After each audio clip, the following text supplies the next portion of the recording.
Dajiahao, wajia Aimina.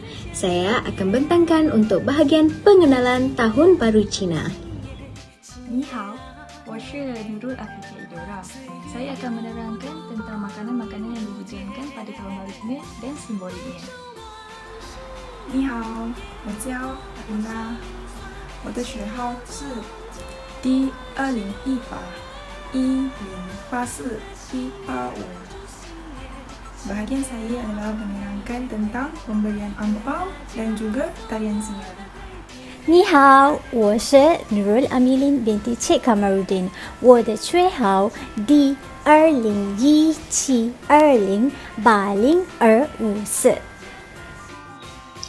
你好，我叫左安娜，我的学号是D2018-18365。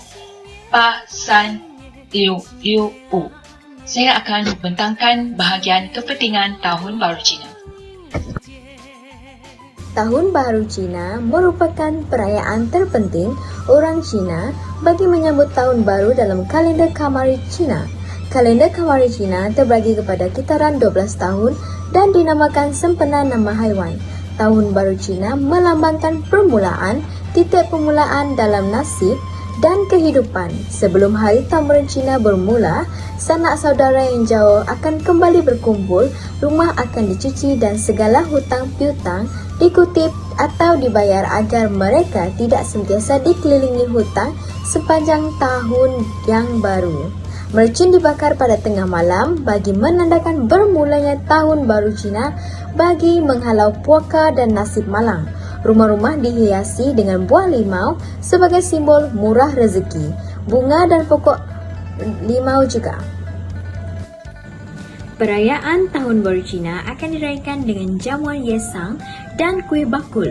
Kaum keluarga akan makan besar dengan masakan tradisi seperti daging itik, daging salai, sosis, kuih pulut dan limau mandarin. Golongan muda pula akan melawat golongan tua dan menerima wang ampau dalam sampul merah bagi melambangkan nasib baik yang diberikan oleh orang yang berkeluarga kepada mereka yang masih belum kahwin.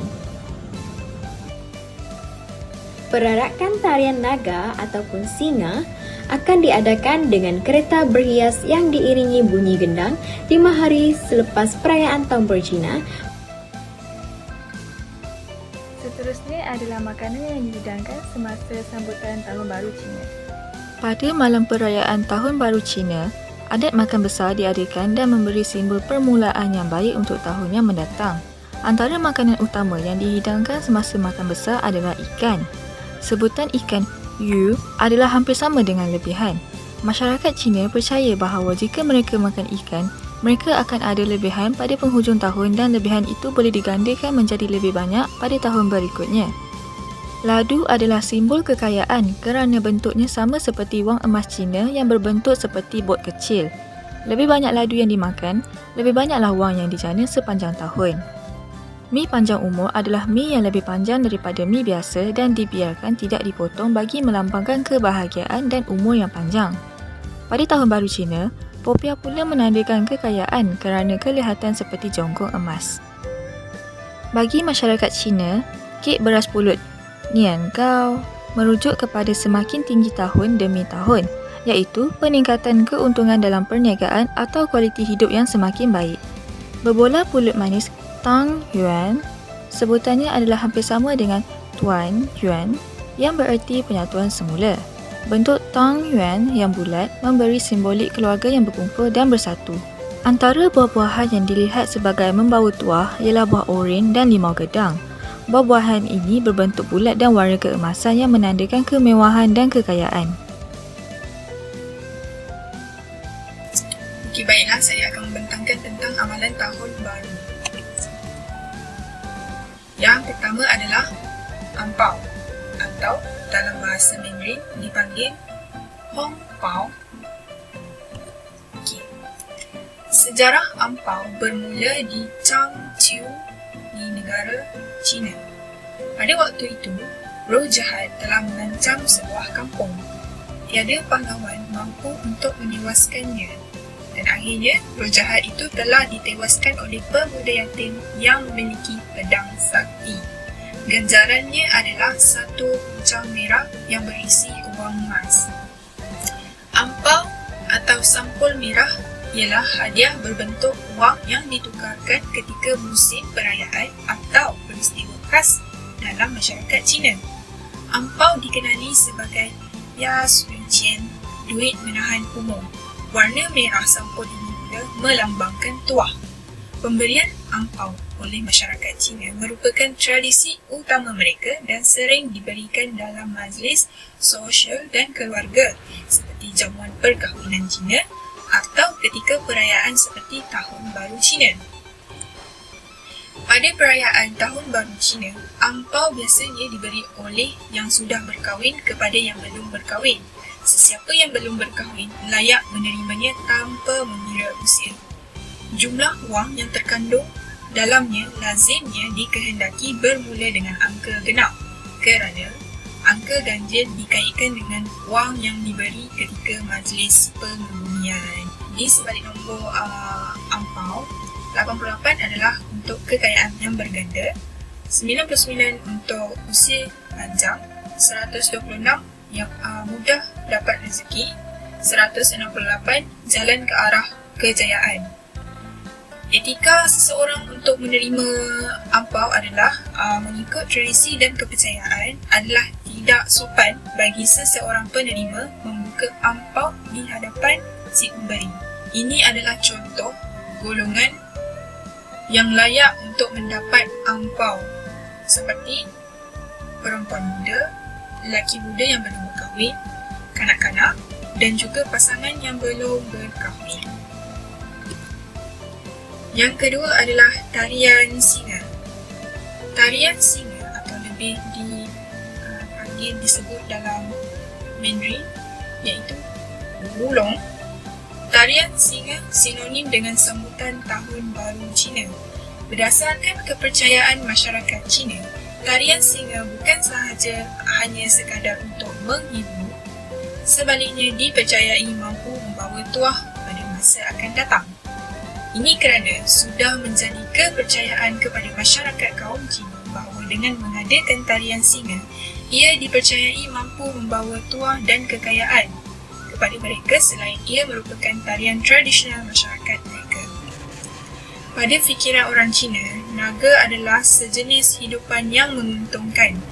Naga mewakili kekuatan yang tiada bandingan yang boleh menghilangkan nasib buruk dan mencegah jenayah. Semenjak zaman nenek moyang semasa mereka merayakan Tahun Baru Cina atau memimpin prosesi untuk menyambut seorang dewa, bahkan ketika ada bencana alam atau bencana peribadi berlaku, mereka akan mengadakan tarian naga untuk berdoa supaya mendapat berkat dari syurga. Sekian sahaja daripada saya. Terima kasih. Hai, seterusnya saya, Nurul Amilin binti Cik Kamarudin akan meneruskan pembentangan mengenai pantang larang sewaktu perayaan Tahun Baru Cina. Pantang larang sewaktu perayaan. Elakkan memakai pakaian hitam atau putih. Hitam atau putih merupakan warna berkabung dan harus menepati tema iaitu warna merah yang dipercayai membawa tuah. Adab menggunakan penyepit. Jangan sesekali mencucuk penyepit pada mangkuk nasi dalam keadaan menegak kerana ia akan kelihatan seperti setanggi. Dilarang untuk menyapu. Menyapu rumah dipercayai akan menghalau tuah. Dilarang pinjam wang. Pinjam wang tidak boleh, namun boleh membayar wang pinjaman. Kepercayaan masyarakat Cina percaya hak hutang harus dilangsaikan sebelum malam Tahun Baru Cina supaya tidak terbeban dengan hutang sepanjang tahun. Harus tidur lambat. Adat tradisional masyarakat Cina percaya tidur lambat pada hari perayaan dapat memanjangkan usia orang tua mereka. Dilarang pecahkan barang dan bercakap kasar. Tata cara harus dijaga dan tidak boleh pecahkan barang kerana ia dipercayai akan menyebabkan tuan rumah kehilangan kekayaan. Hiasan yang wajib pada perayaan Tahun Baru Cina iaitu kumquat yang melambangkan kemakmuran, bunga kekwa yang melambangkan panjang umur, pokok limau yang melambangkan keuntungan dan kekayaan, dan ikan koi melambangkan lebihan atau simpanan tambahan untuk hidup pada baki tahun. Ia bertepatan dengan pepatah Mandarin Nian Nian You You. Kepentingan Tahun Baru Cina. Tahun Baru Cina dalam bahasa Mandarin disebut Chun Jie. Merupakan perayaan terpenting bagi orang Cina untuk menyambut Tahun Baru dalam kalender Kamari Cina. Kalender Kamari Cina terbahagi kepada kitaran 12 tahun dan dinamakan sempena nama haiwan. Tahun Baru Cina ini melambangkan titik permulaan dalam nasib dan kehidupan, di mana saudara yang jauh akan kembali berkumpul. Rumah dicuci dan segala hutang dikutip atau dibayar agar tidak dikelilingi hutang sepanjang tahun yang baru. Mercun dalam bahasa Mandarin disebut Pian Pao. Pian Pao dibakar pada tengah malam menandakan bermulanya tahun baru dan bagi menghalau puaka serta nasib malang. Rumah akan dihiasi dengan buah limau sebagai simbol murah rezeki. Tahun Baru Cina diraihkan dengan jamuan Yisang, dalam bahasa Mandarin disebut Yu Sheng. Kuih bakul dalam bahasa Mandarin disebut Nian Kao. Kaum keluarga akan makan bersama dengan masakan tradisi seperti daging itik, dalam bahasa Mandarin disebut Ya Rou. Sausage dalam bahasa Mandarin disebut Xiang Chang. Daging salai Yan Xin Rou. Dan juga limau Mandarin iaitu Ju Zi. Golongan muda akan melawat golongan tua dan menerima wang ampau, dalam bahasa Mandarin disebut angpau dalam sampul merah. Di mana ampau ini melambangkan nasib baik yang diberikan oleh orang yang berkeluarga kepada mereka yang belum berkahwin. Perarakan tarian naga dalam bahasa Mandarin disebut Ulong, atau tarian singa dalam bahasa Mandarin disebut Wu She akan diadakan dengan kereta berhias yang diiringi dengan bunyi gentang. 15 hari selepas perayaan Tahun Baru Cina, perayaan Tahun Baru Cina ditamatkan dengan perayaan Cap Gome. Itu sahaja daripada saya. Sekian, terima kasih. 谢谢